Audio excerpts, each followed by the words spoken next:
नमस्कार, SBT news में आपका स्वागत है। पेश है 20 अक्टूबर गुरुवार दोपहर 1:15 बजे राजस्थान की 11 बड़ी खबरें। सबसे पहले एक नजर डालते हैं आज के हेडलाइंस पर। सवारियों से भरी बस पलटी, करीब 40 सवारियां घायल। 19 जिलों में हो सकती है प्रमोटी कलेक्टर्स की नियुक्ति। राजस्थान में दिवाली पर 218 टोल प्लाजा से गुजरेगी 4 करोड़ जनता। राजस्थान में 1155 एएनएम की भर्ती के लिए परीक्षा होगी। और जयपुर स्टोर लॉन्च में पहुंची भाग्यश्री। और अब खबरें विस्तार से। अजमेर जिले के जवाजा में तेज गति से आ रही एक बस डिवाइडर से टकराकर पलट गई। इस बस में सवार करीब 50 सवारियों में से 40 सवारियों को चोटें आई हैं। हादसे के बाद ड्राइवर मौके से फरार हो गया। सूचना मिलने पर पहुंची पुलिस ने घायलों को निकाला और अस्पताल में प्राथमिक उपचार कराया। पुलिस ने क्रेन की मदद से बस को सड़क से हटाया और यातायात सुचारू किया। पुलिस मामले की जांच में जुटी है। जवाजा थाने के एसआई कन्हैयालाल ने बताया कि रात करीब 3 बजे अहमदाबाद से करौली के लिए जा रही निजी बस तेज रफ्तार के चलते डिवाइडर से टकराकर पलट गई। हादसे में घायल करीब 40 सवारियों का जवाजा अस्पताल में उपचार कराया गया। हादसे के बाद बस चालक फरार हो गया।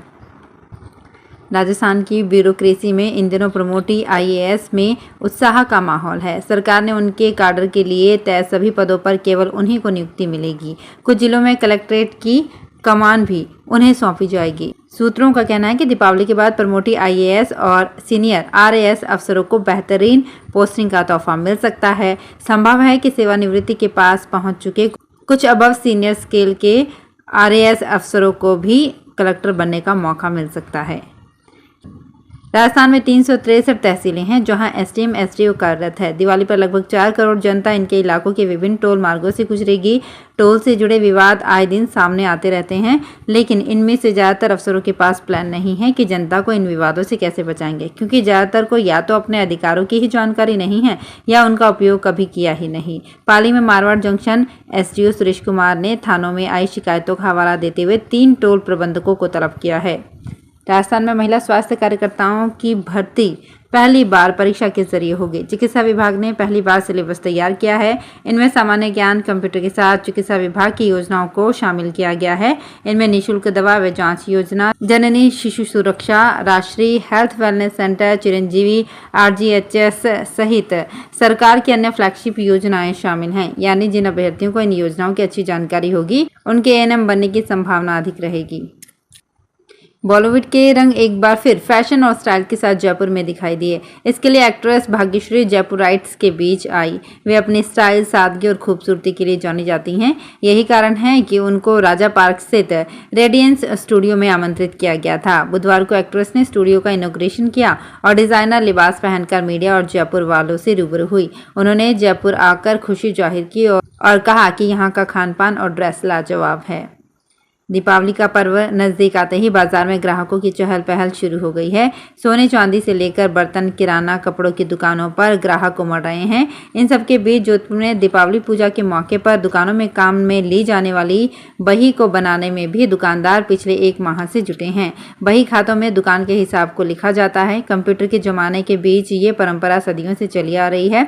हर साल दीपावली के दिन बही खातों की पूजा की जाती है। इसमें ही सारा लेन देन लिखा जाता है। इसे हर साल बदला जाता है। जोधपुर के भीतरी शहर में कई परिवार पीढ़ी दर पीढ़ी बही बनाने का काम ही कर रहे हैं। अगर किसी सड़क हादसे में कोई घायल होकर सड़क पर गिर जाए तो किसी भी व्यक्ति का पहला कर्तव्य है उसकी जान बचाना, लेकिन लोगों की जान बचाने के लिए बेसिक लाइफ सपोर्ट का प्रशिक्षण अनिवार्य है। राजस्थान स्वास्थ्य विज्ञान विश्वविद्यालय ने medical, dental, pharmacy, nursing, physiotherapy और पैरामेडिकल के 1 लाख विद्यार्थियों को ये प्रशिक्षण देने के लिए जयपुर में विश्व स्तरीय basic life support training centre और स्किल लैब खोलने की तैयारी कर ली है। पुष्य नक्षत्र में टोंक में बुधवार से लेकर रात तक शहर का बाजार गुलजार रहा। सबसे ज्यादा खरीदारी उन सामग्रियों की हुई जिनकी लोगों ने एडवांस बुकिंग कर रखी थी। इसके अलावा बाजार पहुंचे लोगों ने बाइक, ज्वेलरी, मोबाइल, इलेक्ट्रॉनिक्स व सजावटी आइटम, कपड़े समेत अन्य सामान की खरीद की। बाइक शोरूम पर सुबह से लेकर रात तक भीड़भाड़ नजर आई। बाइक शोरूम संचालक महादेव गिदवानी के अनुसार पुष्य नक्षत्र के 2 दिन में 170 बाइक बिकी। प्रत्येक बाइक के साथ हेलमेट फ्री दिया गया। राजस्थान सरकार ने बेरोजगारों को भर्ती प्रक्रिया में शामिल होने को लेकर बड़ी राहत दी है। इसमें अंतिम तिथि तक कैटेगरी प्रमाण पत्र प्रस्तुत नहीं करने वाले आवेदक शपथ पत्र देकर शामिल हो जाएंगे। पहले ओबीसी, ईडब्ल्यूएस और एमबीसी के आवेदकों को आवेदन की अंतिम तिथि तक जारी प्रमाण पत्र प्रस्तुत करना होता था। सरकार ने एक शपथ पत्र प्रस्तुत कर उन्हें भर्ती प्रक्रिया में शामिल होने का अवसर दिया है। अंतिम तिथि के बाद का प्रमाण पत्र देने के लिए शपथ पत्र देना होगा। सरकार के इस फैसले के बाद कनिष्ठ अभियंता, पशुधन सहायक व पटवार सीधी भर्ती परीक्षा के आवेदकों को लाभ मिल सकेगा। पाली से एक युवती का 3 युवकों की ओर से अपहरण करने की सूचना कंट्रोल रूम से मिलने पर जॉर्डन चौकी के निकट नाकाबंदी की गई। संदिग्ध कार की तलाशी ली तो उसमें लड़की तो नहीं मिली, लेकिन 10 लाख रुपए मिले। पूछने पर युवक संतोषजनक जवाब नहीं दे सका। ऐसे में पुलिस ने रुपए जब्त करने की कार्रवाई की। युवकों ने खुद को मार्बल व्यवसायी बताया। शिवपुरा एसएचओ महेश गोयल ने बताया कि युवकों की गाड़ी को जॉर्डन की तरफ से आते हुए रुकवाया गया।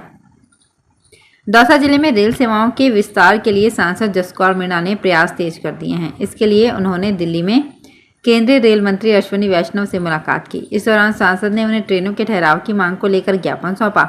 साथ ही बसवा के कुम्हारों की ओर से बनाए गए मिट्टी के दिए भेंट कर उन्हें दीपावली की बधाई दी। मुलाकात के दौरान सांसद जसकौर ने दौसा संसदीय क्षेत्र की रेल सेवाओं से संबंधित कई मांगों को लेकर मंत्री से आग्रह करते हुए 12915, 12916 अहमदाबाद दिल्ली आश्रम एक्सप्रेस का बसवा स्टेशन पर ठहराव की मांग की। तो फिलहाल इस बुलेटिन में इतना ही। फिर हाजिर होंगे कुछ और बड़ी खबरों के साथ। अगर आप भी अपने आसपास की छोटी बड़ी और महत्वपूर्ण खबरों से अपडेट रहना चाहते हैं तो सब्सक्राइब कीजिए हमारे चैनल एसपीटी न्यूज को और प्रेस कीजिए बेल आइकन पर।